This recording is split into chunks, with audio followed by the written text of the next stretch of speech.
All right, but you're here because you went to the great region of the United Kingdom. Yeah, London. Ever heard of it?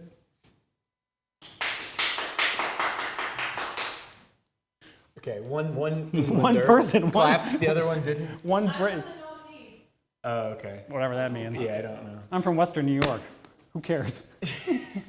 All right, but you actually previewed the game. You played it. How long did you play it for? I played about 90 minutes of Atomfall from pretty much the beginning. I guess the tutorial intro section, the setup, they didn't let us play. I think it was like 15 minutes or so. Okay. They dumped us right at the beginning of like the open world stuff. Oh, open world I shouldn't say because it's not like open world. It's segmented semi-open world maps. Okay. Do you know how many of them? No, they didn't tell me. They said there were more of them though. All right, cool. There's a few. Yeah. There's a couple. Well, to kick this off, this is a weird one because it's by, I guess it's not weird, but it's interesting because it's done by Rebellion Developments, who you probably most traditionally know them for. Sniper Elite.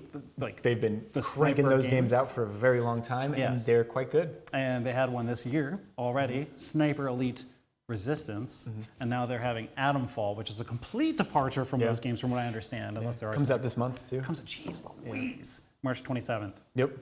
So break it down. Is it first and foremost, like that in mind? What is it? You said there's some mini open areas, but from a top level, first-person post-apocalyptic game. Yeah. So I think the obvious comparison that a lot of people are drawing is Fallout England. Not quite. The Fallout. Are you referring to the mod? No, because that's Fallout London. Oh, I guess there is some confusion there, but a lot of people see it post-apocalyptic. It sort of has Fallout.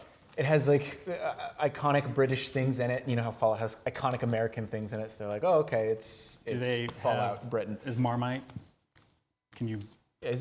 No. I mean, maybe. I don't know.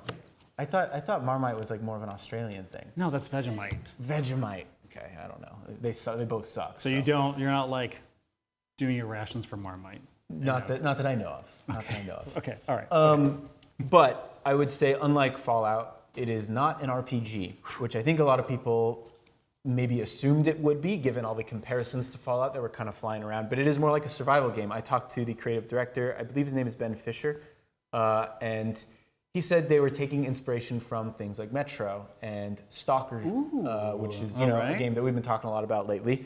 And you can definitely see that while playing it. It feels a lot more survival focused. I mean, even kind of elements of The Last of Us are in there in terms of combat. Like there's crafting system, from what I remember. And firefights start and end fairly quickly.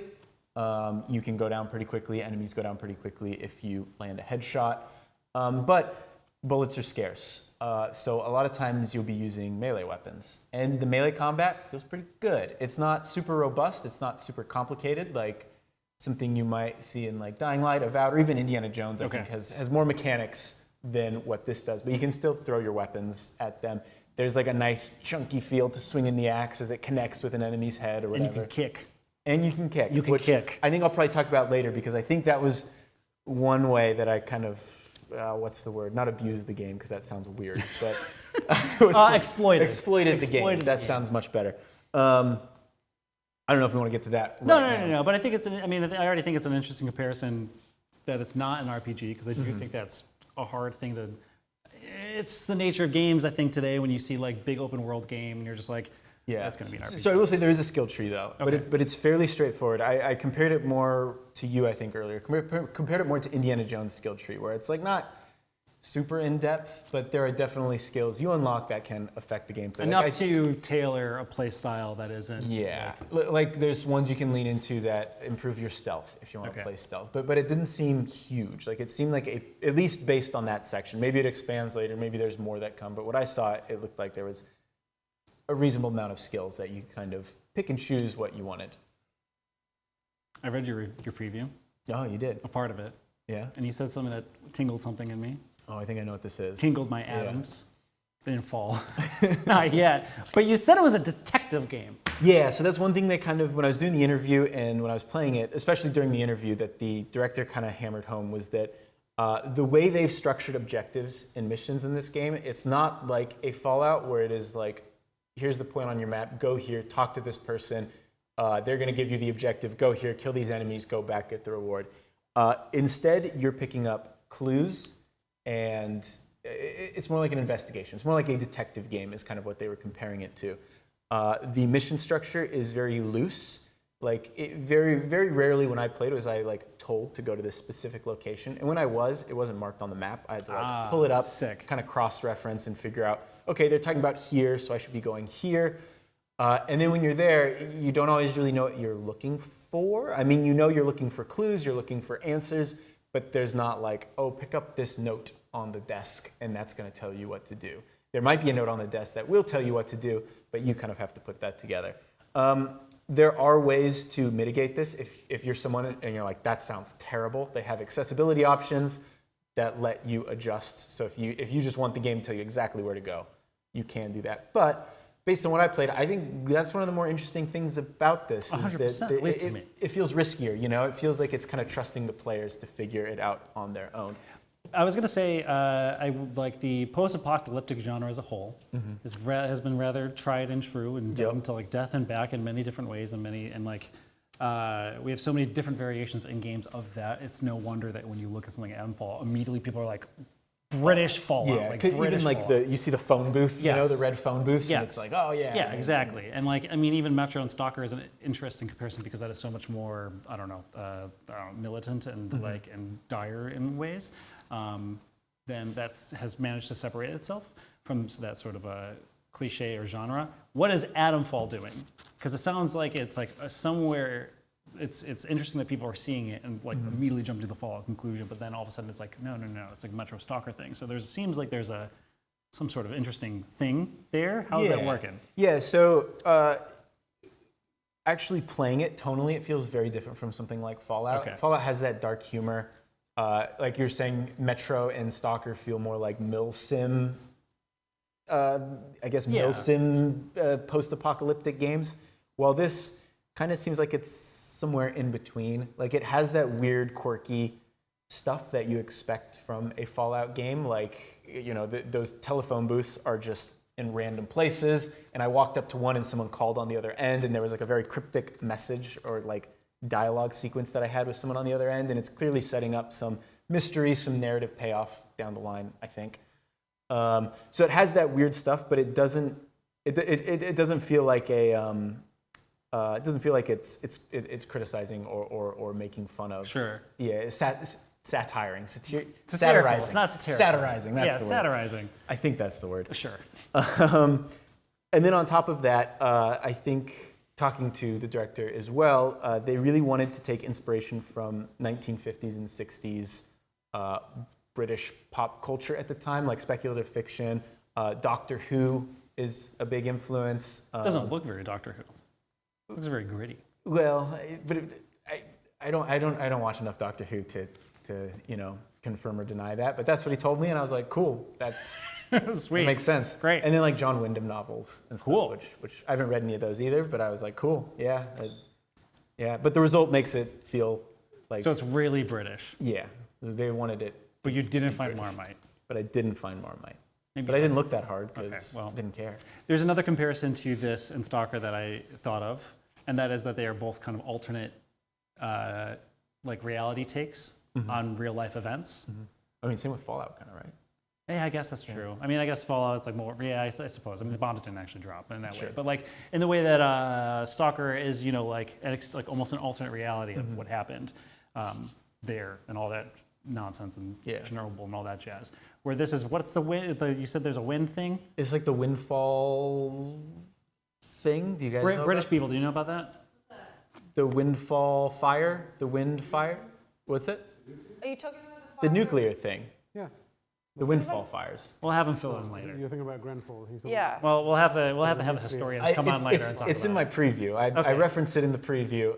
Yeah, so it was a real event that took place, I think, in northern England, and there was a nuclear disaster. Fires burned through a bunch, and I think people got cancer and stuff from it. So this is a alternate take on what happened. This is an alternate universe if that disaster wasn't handled properly. What is it? Wind scale. There you go. This is an alternate take if the wind scale disaster wasn't handled properly, and I think like an exclusion zone was kind of formed that became like a post-apocalyptic area of the world where there's factions roaming, there's So it's very irradiated grounded. monsters. This is an extremely grounded take from what I gathered. Yeah, for the most part. I mean, there's still some weird stuff in there. Okay, how but, weird?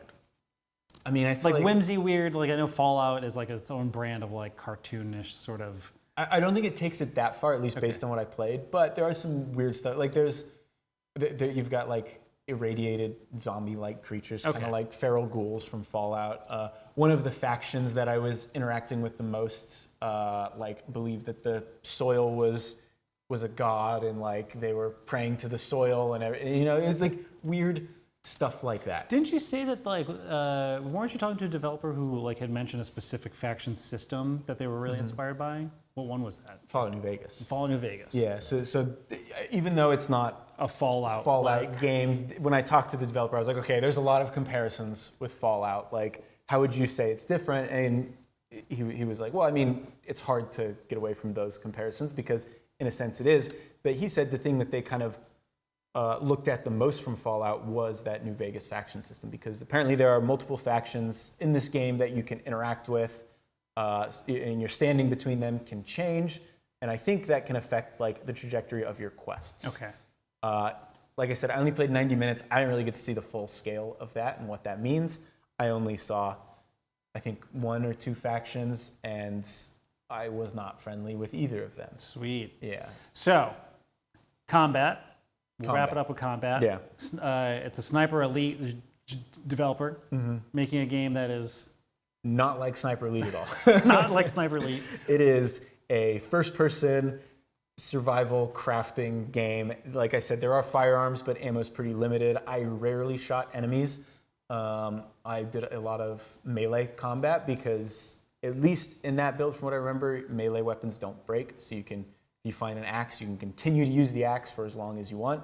I'm sure you'll find better stuff down the lane. But I found an exploit. That's the word. I got it that time. I found an exploit that I kind of abused, and I included it in my preview. And I'm curious, like, if that's something they'll kind of factor into, balancing it this late in the game. But every single human enemy, all I had to do was kick and then do a heavy swing, and they die. And the AI wasn't super intelligent from what I could tell, so I'd guide them to a narrow area, and I'd just kick bash, and do it over and over and over again. Apparently, there are plenty of difficulty options. Maybe you can crank up the enemy intelligence, and there'll be a little. It's the radiation. It's Maybe. the soil. It's making them just go. Yeah. They don't know what real danger is. Yeah. It's like an animal with rabies. But it was very much like, okay, this guy has a blunt weapon, therefore they are going to charge me. This guy has an arrow, or a bow and arrow, therefore they're going to stay back. And like that was kind of it. And I hope the artificial intelligence is better, because I think one of the coolest things, or probably one of the most important things about survival games, is like dealing with human enemies, right? Like that's kind of what makes Last of Us so interesting. Like Stalker 2 is so good. And part of it is because that AI is willing to fight as hard as you are in order to survive. And I think when you kind of take that out of the picture, it feels like a video game, I guess. You don't say. It feels like I am being, like I'm supposed to takes you out of it. It feels like I'm supposed to grounded kill immersive these thing, people, right. you know? Like it doesn't feel like they're fighting for their lives and I'm fighting for my life, when I can just wait at the end of a hall and like kick, swing. Actually, do we still have that axe? I can show it to you. Okay, cool. Well, Yeah, you we can can show it to me that during the axe. break. Yeah. Combat aside, it's in a preview state, so of course it's not a firm opinion, but the impressions that it's giving you so far are... I'm excited. I want to play more of it. I'm curious, I think. I really want to play more of it. Kind of like what we talked about before. I really like the structure of the narrative and the story and the quests. It's a world that I want to explore, and I think the tone is interesting, and I like the directions they are taking. I'm a little curious how long that like combat loop will hold up. I don't know how long the game is. Kick smash. Yeah, like I don't know how long, but even without that, it seemed like kind of simple, which I think might be okay. But if this is like, a 60-hour game, I think I might get tired of it at that point.